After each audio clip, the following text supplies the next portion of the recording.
Okay, so one of the cool things about this show is that they have a couple of foot soldiers, Foot Lieutenant and Foot Brute. Foot Lieutenant is voiced by Rob Paulsen, and Foot Brute is voiced by Maurice LaMarche. They were the voices of Pinky and the Brain. We got a Pinky and the Brain reunion on this show. Rise of the Ninja Turtles, if you want to get everybody on your side, just one episode, you gotta have Foot Brute say, Foot Lieutenant, are you pondering what I'm pondering? And then Foot Lieutenant says back, I think so, Foot Brute, but where are we gonna find rubber pants our size? Or if Jimmy cracked corn and no one cares, why does he keep doing it? Just something Pinky and the Brainish. That will just bring everybody together. Nothing brings people together like Animaniacs references. Hi, I'm Andre and I'm a black nerd with a review for you, Little Reviews. So a lot of you have been asking me, Andre, can you please talk about Rise of the Teenage Mutant Ninja Turtles? Now that there are episodes out there, now that they've had their Comic-Con panel, there's enough information, Andre. I know you were holding out until you got more details, but you can't use that excuse anymore. It's out there, Andre. Tell us what you think. I got you. Some of you might like what I have to say, some of you may not. But you know what? It's my opinion. I'm allowed to have it, and you're allowed to have yours.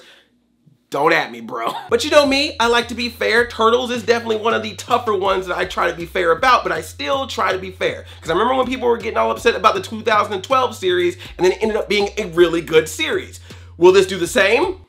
Well, there's some stuff I like about it. There's some stuff that I really enjoy about it. There's some stuff that I think is okay.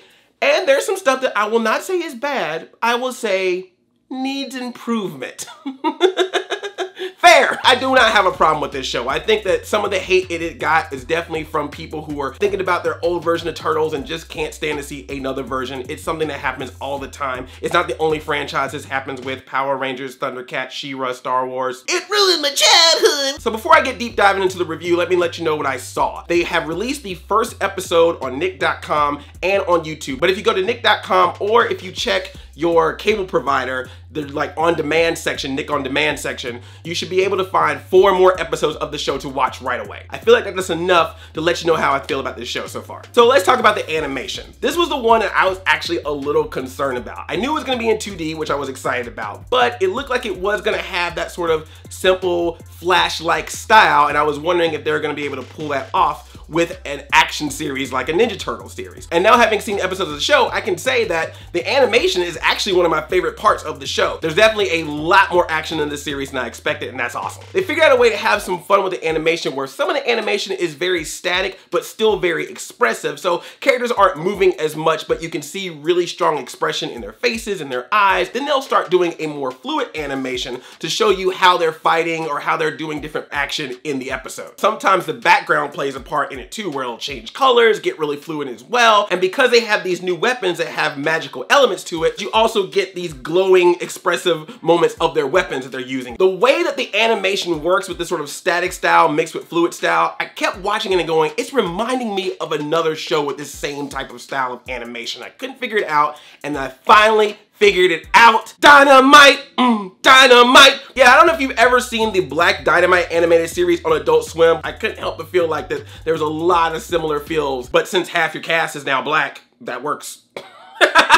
As far as the voice cast goes, I think the voice cast is totally fine. The turtles sound like turtles, the villains sound like villains. It all works out. I knew that wasn't gonna be an issue anyway because they are having Rob Paulsen as their voice director. Rob Paulsen, of course, as you know, was the voice of Donatello in the 2012 Ninja Turtle series. He was the voice of Raphael in the 80s Ninja Turtle series. So he obviously has a long history with Ninja Turtles, so having him as the voice director was a smart choice. And you can definitely tell there's that Rob Paulsen touch in it. If you remember how he was as Raphael in the 80s series, a little bit of that sprinkle into this series, particularly in Leonardo and Donatello. Leonardo has a very sarcastic style of talking, and Donatello has a very strong, dry wit when he's doing his jokes and dialogue. Putting those two together, you kind of got 80s Raphael.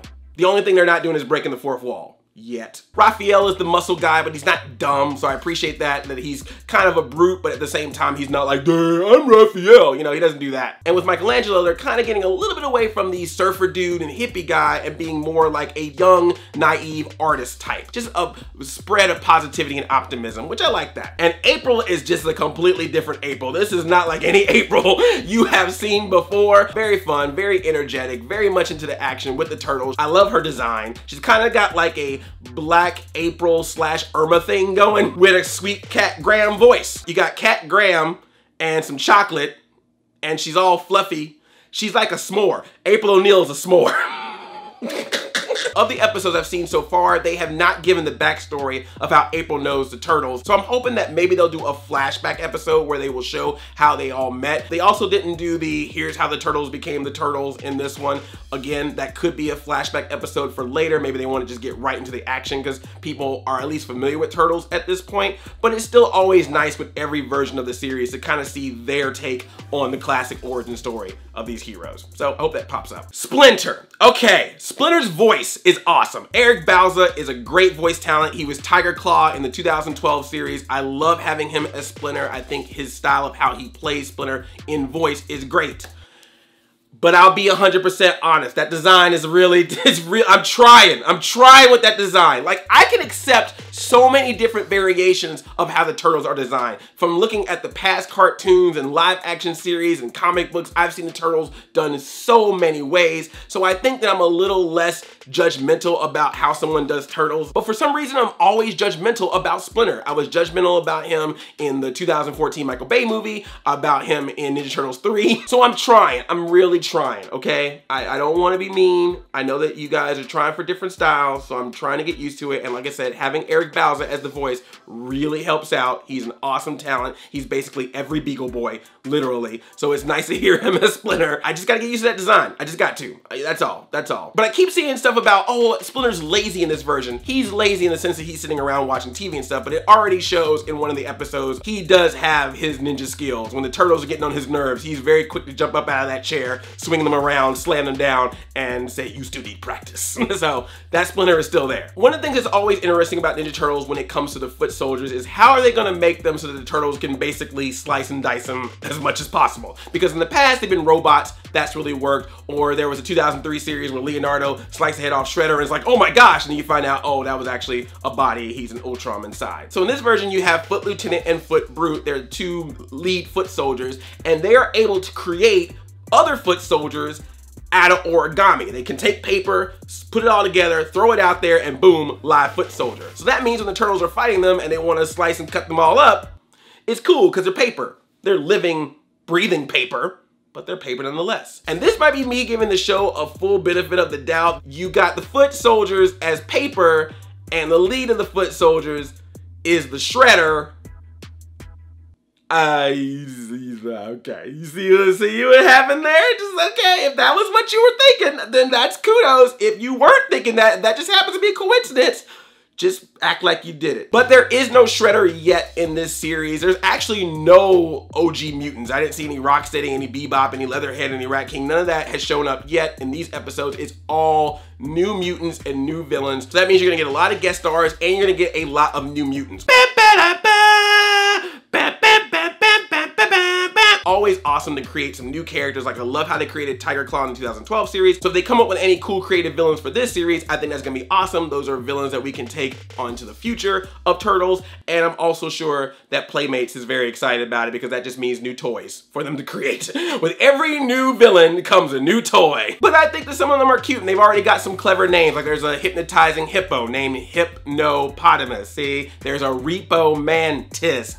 There's a giant Chuck E. Cheese / Five Nights at Freddy's type of bear called Alberto. And there's like one coming out later that's like this giant pig called Meat Sweats. There's some really awesome mutants in this as villains. There's a couple of other like side character type of mutants that they're also making. Some of them are a little bit odd, but the villain ones I thought were cool. I know some people are upset about them having new weapons. I'm okay with them. I think having the magical element to the weapons will make them very fun. They didn't really show a lot of that element to them in these episodes, so I'm hoping that in future episodes they play more with that concept because I think it could be a cool creative concept. And one of the big changes that people got really riled up from day one was that they announced that Raphael is the leader in this version of Turtles. He is the leader, but it looks like they're already playing around with the fact that Leonardo is gonna be a better leader whenever that ever happens, if that happens. Because even in just the 5 episodes I've saw, there were times where Raphael would come up with a plan and it didn't really work out, and then Leonardo would come up with a plan. Or there were a couple of times when the team morale was low and Leonardo would do a pep talk. So I'm like, okay, I kind of see what you're playing around with there. If that's what you meant to do, play the long game, Turtles, play the long game. So with the exception of the pilot, these are now 10 to 12 minute episodes that we put together, 2 of them in one show. or they'll probably do a thing where they'll cut a bunch of them up and split them up throughout the course of the day alongside SpongeBob. Some of the episodes are really simple in plot. It's like, here's the basic premise, let's do some comedy, let's do some action, we got a resolution, we're done. But there's a couple of episodes that just try to cram too much into that 10 to 12 minutes. Like there's this one episode where there's this worm, he used to be a news anchor, voiced by John Michael Higgins, who of course does a great job in that type of character, but he just comes out of nowhere. He creates this really short backstory that no one knew about of why he hates the turtles. And this is all going on while the turtles are also trying to stop Hypnopotamus from going around and hypnotizing everybody, including dressing Michelangelo up as a lady hippo to seduce him to capture him. These are both good ideas for separate episodes, but for some reason they're all crammed into the same episode. There's an episode where Donatello and Michelangelo see a car from their favorite television show and have to go out and be repo turtles in order to try to make money to get that car. They go after this like beaver gopher thing that's all like, hey everybody, I'm so nice and kind. Oh, you wanna take my RV away from me? I'm just trying to help out sick puppies and whatever. You know, it's that whole premise. Like, oh, he's so sweet, we can't repo from him. That shtick. But then all of a sudden later they take the car that they wanted from the TV show, and then it also has weapons in it, and there's this whole car chase scene with the repo mantis, and you're like, okay, this is happening now. And then just cuts to that beaver looking dude just going, hello fellas, and then that ends the show. You're like, wait, what just happened? So those episodes are a little odd, but then there's other ones like April has to throw a birthday party, but Donatello tries to fix the animatronic machine and it goes haywire.